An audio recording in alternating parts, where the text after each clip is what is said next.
let's talk about. So we talked about Macadocious in a previous interview and how, Tupac kind of disbanded that Thug Life group. Can you talk a little bit about, for people that don't know, what really happened when it comes to people like Big Syke or Johnny J, because they weren't around near the end of Tupac's tenure at the label. Can you speak on those two? Yeah. So the Big Psych situation was, I'll go all the way back. I'll go to Mopreme and Kendrick. Y'all done heard the snowball incident, right? For those of y'all who haven't, y'all go check it out. So that started in like February. Okay, now, I don't remember seeing Big Psych around. I think the last time was the end of March when Big Psych made his exit. Y'all gotta remember, man, record business you don't get paid for 180 days, which is 6 months after something dropped. Big Psych was getting like $1,500, $2,000 a month from Death Row. Everybody always said, yeah, Suge didn't pay, Tupac didn't pay you, Suge paid you. Yeah, you stupid motherfucker. That's how everybody got paid around Death Row. By Suge Knight and Death Row, by Death Row accounts. But Big Psych and this dude named Bogart, they both were getting paid to hang with, with Tupac by Death Row. So they were getting probably about $2,000 a month or whatever. That's nothing. Nothing when you on an album and your woman hearing you, man, yeah, I got keys from overseas. And they're like, yeah, that sound good, baby. You playing that 100 times a day. And I'm, everybody talking about it. But we still over here living like we living.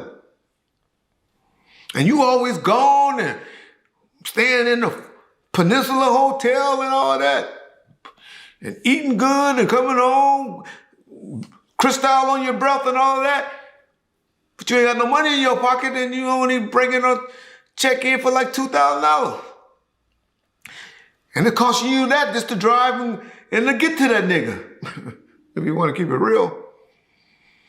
Because he had to, he was driving around, he was in charge of the blue Suburban.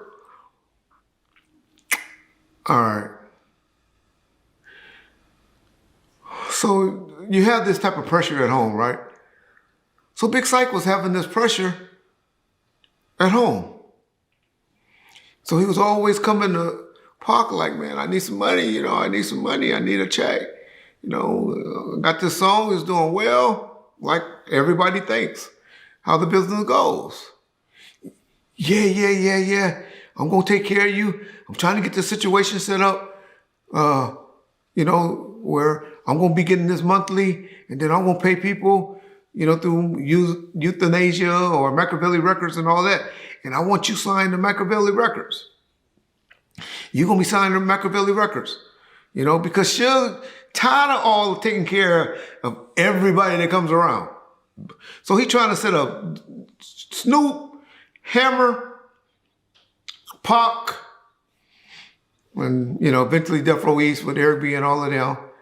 And he trying to get them to be self-independent, where they got enough coming in where they can take care and sign and deal with all their own people. I'm telling y'all, that was the plan. Y'all can believe it however y'all want. So that was Suge's big plan. Big Psych, guess he's tired of asking Tupac. And he comes to Suge. Tells Suge, man, I want to sign directly to you. I need $50,000. I'll do a deal with you for $50,000. I'll sign with you right now. My publishing, whatever. And Suge. Now, I don't know anything about Suge. If I ain't learned anything about Suge from Reggie Wright, Suge have bitch tendencies. My nigga. But he plays niggas against niggas, homies against homies for a for a hobby, for fun, for he loves that shit, divide and conquer bullshit. You know, man, can I talk to you, me and you one-on-one? Anyway, my nigga go back and tell Tupac the conversation him and Big Syke have. Big Psych take it as what? I mean, not Big Psych. Tupac take it as disrespectful. I'm pissed.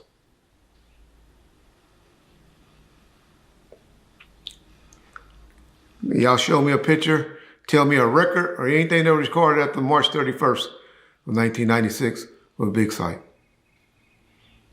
So that's why Big Psych wasn't around. All right. Johnny J. Similar situation. Johnny J. got all these songs and did all this work on All Eyes on Me in the studio every day. Let's see, Pac came home October the 12th.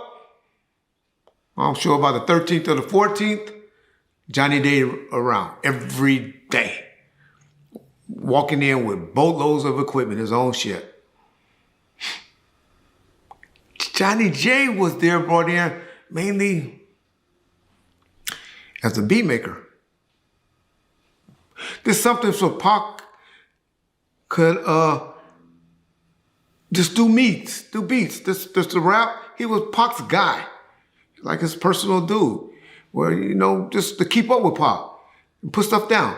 Most of that stuff that Johnny J did that came out later wasn't intended to be on no particular beats, because they were always samples. Y'all know anything about the music business, you can lose all the money you make by using these samples. Over 85% of the songs Johnny J did for Pac got a sample in them. Well, that's most of them motherfuckers, to be honest. But over 85% had samples in them. So there wasn't no money to be made like that. But, like I told y'all, that nigga was there every day of those 11 months. Well, until he went away at sometime in the end of June, maybe July. Johnny J now, his music is on the album. I think he had like 4 or 5, maybe 6 songs on the album. During that time, I only think Johnny J was getting a producer fee or a monthly. I know he got one check for like $50,000 during that time. Just for being around, just say, hey, Suge, I need some money, make sure Johnny J good. So he got a check for like 50 G's. But now, Suge is, in his mind, teaching Tupac the game. Hey, man, you doing this. You the reason why his beats is doing so good and you blowing him up.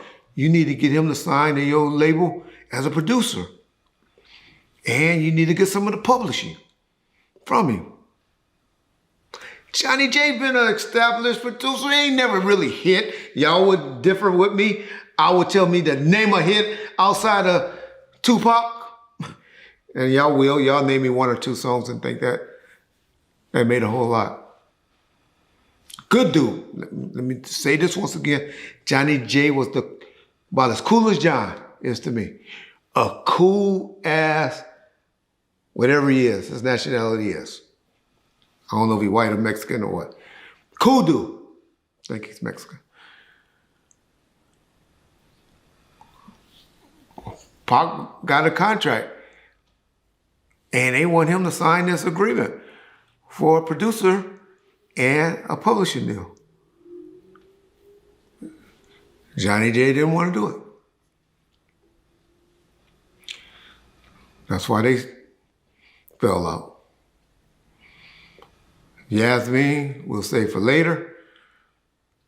Reggie Wright, that's bullshit, but I know y'all want to believe it. Like I told y'all, the only time I ever heard of any issue, but nigga wasn't paying me, so I don't know, it was in April, and he laughed on the dance floor.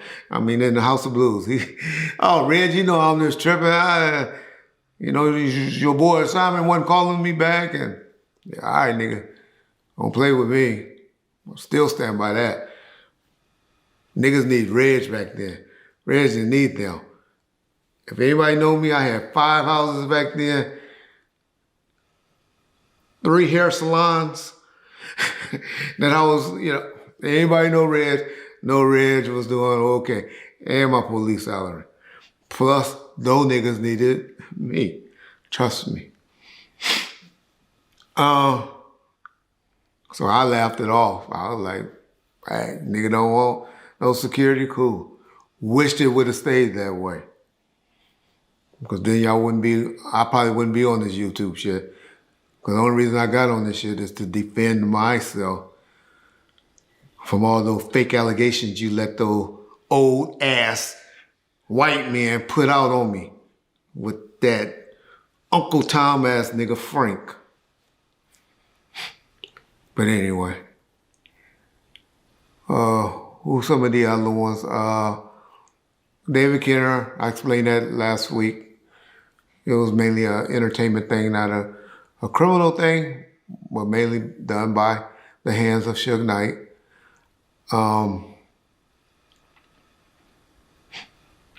Yeah, so those the main people that always get questioned to why they wasn't around. I reiterate, because I know I can read the comments already. Big Psych was there, that wouldn't happen. Okay. All right. He was dying, unless he went to God and did like the person in the Bible. Now y'all tell me that asked God to let him live an extra 14 years. Well, let him live longer. He wasn't ready to die. And God told him, you got an extra 14 years, and let him live another 14 years.